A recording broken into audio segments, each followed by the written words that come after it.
ลมหนาวฟันมาหอมกลิ่นมาลาคิดฮอดแจ่มจันทร์ผู้สาวแปลงหัวพันน้องนั้นอยู่กับผู้ใดแต่งงานหรือยังสาวดังของเมืองสามไตคนงามสาวเวียงใสอายอยู่ไกลแท้ใจห่วงหาน้องสาวงามเหลือสาวสำเนื้อดินแดนมากจองงามเทียบสาวเวียงทองเลี้ยวมองทั่วท้องท้องนาสาวเมืองเสียงขอ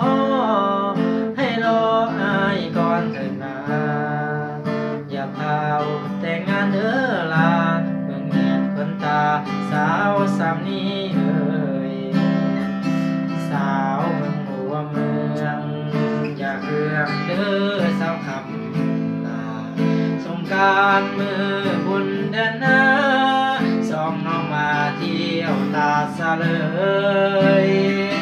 เดินชมเที่ยวทำทานผู้นำสุขใจแท้เอ่ยแทนผู้สมบูรณ์มีลมพัดเสยสมคำเอ่ยแท้น้อหัวพันยามอายจากลาของฝากมามักย่องมักขายนอไหลนอแกงแซ่บหลายหอมกลิ่นอายเนื่องแก้มคนตานอและนอคมเคยต้มหวมกินกันมา